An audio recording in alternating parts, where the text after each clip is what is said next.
Pô, também fico muito feliz de poder me comunicar aí com a galera que tá assistindo aí o Blackcast. Valeu, Jonathan, valeu, Lucas, valeu, Léo. Muito bacana mesmo, cara.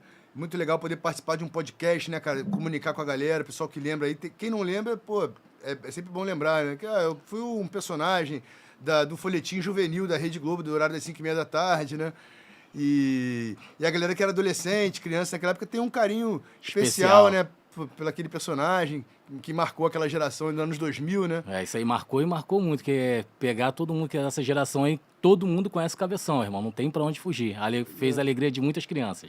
Tem a galera até que é mais velha que eu, pessoas assim que entram em contato comigo, que me param na rua às vezes, que tem até 45 anos, e os caras assistiam Malhação, né? Gostavam muito daquele trabalho ali, apesar de ser uma coisa que na época eu via como um trabalho muito infantil, né? Eu já influenciado pelo aquele cinema brasileiro que bombava com Cidade de Deus, Cidade dos Homens, né? O próprio Carandiru. Eu queria fazer filmes assim que falassem de conflitos mais maduros, né? Mais existenciais, papo sério assim, né? De coisa polícia mais forte, e tal. né? E aí eu ficava... acabava que aquele personagem que era lúdico, infantil, cheio de Brincalhão. sonoplastia, brincalhão, teatral. Naquela época eu ficava um pouco assim, poxa, cara, aquela vaidade de quem tá começando a ficar maduro, adulto. Queria fazer outros trabalhos, né? Mas, pô, com certeza ser lembrado por ele até hoje é motivo de muita honra, muito orgulho. E é muito legal poder comunicar com aquelas crianças, aqueles adolescentes que hoje em dia são adultos também, né? E torcem por mim. Estão felizes aí com essa nova fase da minha vida. Serginho, mas voltando um pouquinho atrás, a sua carreira ela deu início em Malhação ou tem outros trabalhos que você fez antes de Malhação? Pô, eu tive um monte de trabalhinhos pra chegar na Malhação, cara. Foram um monte de... Minha mãe me colocou pra ser ator quando eu tinha mais ou menos uns 4, 5 anos na publicidade, que naquela era de ouro da publicidade no Rio de Janeiro, onde tinham várias campanhas iradas, assim, sabe? Que tinha um investimento pesado mesmo. Minha mãe sempre foi boa de fazer amizade. E aí eu fui... me agenciando nas agências, fazendo amizade com o pessoal das agências de publicidade que me chamavam para fazer as seleções, as audições, os testes. Eu era uma criança extrovertida, bonitinha, levava jeito, gostava da vaidade de ser artista, de decorar texto. Sempre tive muitos... Minha mãe sempre tinha uns amigos que me influenciavam, me estimulavam a eu acreditar que eu era uma criança que comunicava bem, né, expressiva. Então eu fui seguindo esse caminho de ator, meio que inconscientemente, criança, né? E aí, quando eu tava com 7 anos, eu fiz meu primeiro trabalho na Globo, que foi falando, assim, abrindo a boca na Globo, que foi um especial do Dia das Crianças, do Criança Esperança, que teve que todos os personagens da escolinha do professor Raimundo viraram crianças. E aí foi uma seleção grandiosa, todas as crianças que eu conhecia na época que trabalhavam, que faziam pequenos trabalhos, estavam nessas audições, e era com a Sininha de Paula, e aí ela me escolheu para fazer o Rolando Lero, o Rogério Cardoso, né? E aí, pô, foi uma alegria muito grande. Foi um trabalho que, assim, que eu tive que ensaiar durante 1 mês e meio ou 2 meses, 3 vezes por semana os ensaios. Então, fui criando um vínculo ali com a galera. Pô, pra ter uma ideia, a Débora Seco estava nesse trabalho, ela tinha 13 anos. Caraca, tinha uma galera boa, cara. E, pô, mó barato. E, então, assim, eu gostava muito de fazer esses trabalhos, né, cara? Eu fazia, às vezes, narrações também para alguns canais do Globosat. Fazia teatro também, comecei a fazer peças infantis. Até aqui no extinto Teatro do Barra Shopping, eu fiz minha primeira peça de teatro foi por aqui, né? E é isso, cara. Eu fui indo, né? Devagarzinho, sempre. Aí, meu primeiro contrato na Globo foi uma minissérie brasileira chamada Contos de Verão, que eu era filho do Otton Bastos e da Lúcia Alves. E aí o personagem era um personagem de criança, né? Na história ali.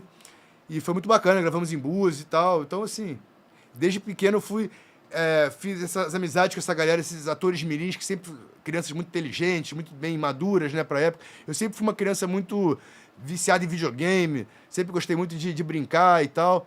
Mas eu tinha essa vaidade de ser artista, né? Eu gostava da possibilidade de um dia ser reconhecido por um trabalho que fosse mais marcante. Então, a vida, desde a infância, quando eu comecei a compreender melhor as coisas, ali com 7, 8 anos, eu comecei a assinar Na época eu era menor, minha mãe que assinava os contratos por mim, né? Certo. Eu assinava um termo de menoridade, que também era válido, assim, né? Mas o contrato mesmo era assinado pela minha mãe.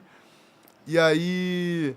E eu fui seguindo, assim, tive contrato com a Manchete. Eu fui assistente de palco de um programa infantil na Manchete, quando eu tinha 8 anos também, que era o Clube da Criança, que até a Xuxa trabalhou, a Angélica. E eu participei de uma temporada ali com a Mila Christ. E na Manchete, foi 6 meses de contrato. Trabalhou numa novela também, né? na novela. Não, e essa época da Manchete era muito legal, porque assim, a Manchete bombava muito, né, cara? Então, assim, quando eu ia almoçar no bandejão da Manchete, ali do edifício da Block, pô, eu via aquela equipe, sabe, aquela galera maneira pra caramba. E tinha adolescentes que trabalhavam na equipe também. Tinha uns meninos de 14, 15 anos que era operador de áudio. Então era mó barato. Eu ali com 8 anos, vendo aquela galera assim, eu ficava assim, extasiado, né? Vendo aquela galera responsável, trabalhando, mexendo com audiovisual. Ali era início dos anos 90, né, cara? Uma coisa assim, muito bacana mesmo. E experiência de vida, assim, marcante mesmo. Eu nunca abandonei os estudos, né, cara? O meu pai, ele sempre investiu mais no meu lance de, assim, de colégio e esporte. Ele nunca levou muita fé que eu fosse dar certo como ator, artista, modelo, porque era uma carreira muito não pragmática, né? Que é muito concorrida. Então, mas a minha mãe sempre acreditou. Minha mãe, ela é atriz, né? Sindicalizada, nunca foi famosa com nenhum trabalho artístico, mas ela queria também muito, quando ela era nova. Entendi. Então aí, nisso daí, antes, isso tudo aí que tu fez foi bem quando tu, acho que 14 anos, tu começou na Malhação com quantos anos? E na Malhação eu tinha 15 para 16.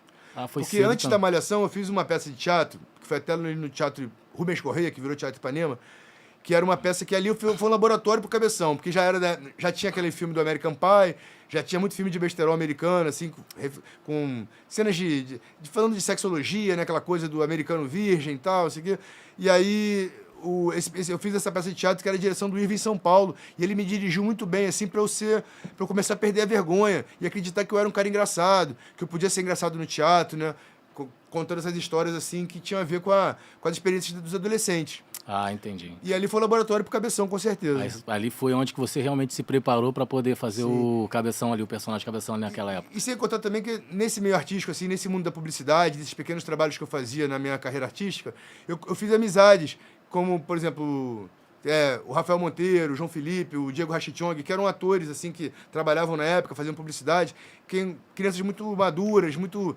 autodidata, que aprendem a fazer as coisas na marra, e crianças bagunceiras, que têm aquele espírito de aventureiro, de ser engraçado, e eles sempre me estimularam a acreditar que eu era um cara engraçado, alto astral, que eu poderia ser um artista, né? Sempre colocando a tua autoestima pra cima Sim. mesmo, né?